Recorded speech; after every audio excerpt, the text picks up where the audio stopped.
The prophet said, I am standing ready upon my watchtower, serving at my post, and I am watching to see what will be said with me and what I shall be answered concerning my prayer. And I was answered from Yahweh, and he said, the prophecy is written and expressed clearly in the book of the law, so that whoever reads in it may hasten to be wise. So the prophecy comes from the book of the law. It is expressed clearly within the books of Exodus through Deuteronomy. The law begins in Exodus chapter 20, as it is written, and ends in Deuteronomy 34. And all prophecies are there in the Targums. They aren't there in the 1611. So, the prophecy is written and expressed clearly. It's expressed clearly, very clear, in the book of the law, so that whoever reads in it may hasten to be wise. For the prophecy is ready for a time, and the end is fixed. So the end is fixed. That means it's a definite endpoint. Nor shall it fail.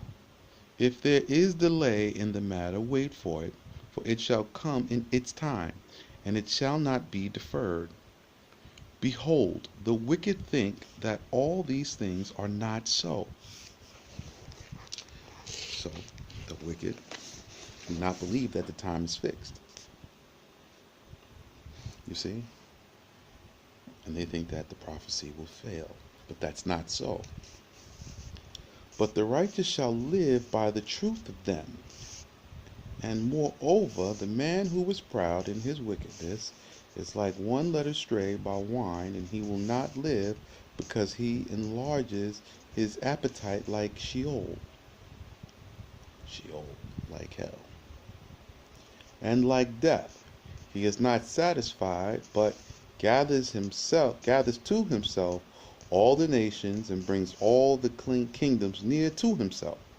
Shall not all these take up a proverb against him, and propound derisive riddles about him, and say, woe to him who increases possessions which are not his own? How long will you increase the strength of debts against yourself? Shall not your exactors rise up suddenly, and those who make you tremble be revealed? Then you shall be booty for them, because you have plundered many nations.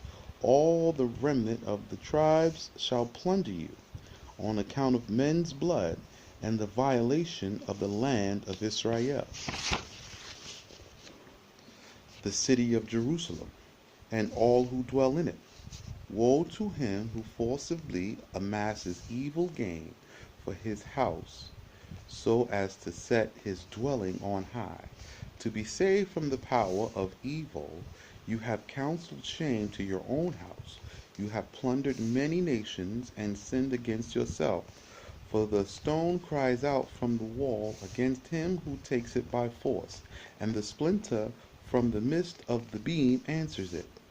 Woe to him who builds a town with shed blood, and founds a city by acts of fraudulence. Behold, great and virulent plagues are coming from Yahweh of hosts, Yahweh Sabaoth.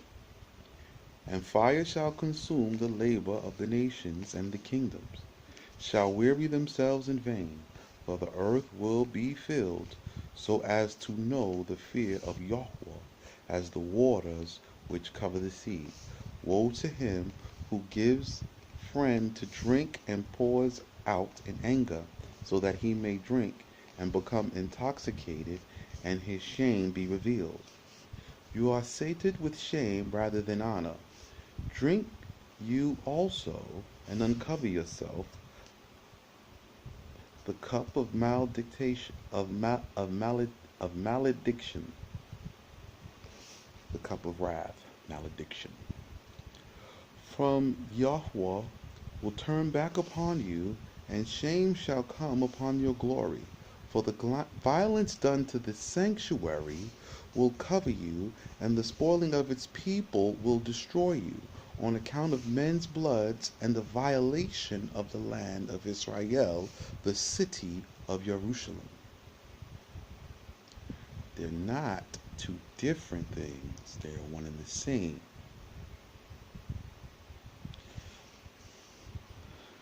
And the violation of the land of Israel, the city of Jerusalem, and all who dwell in it. What does an image profit that its maker molds it?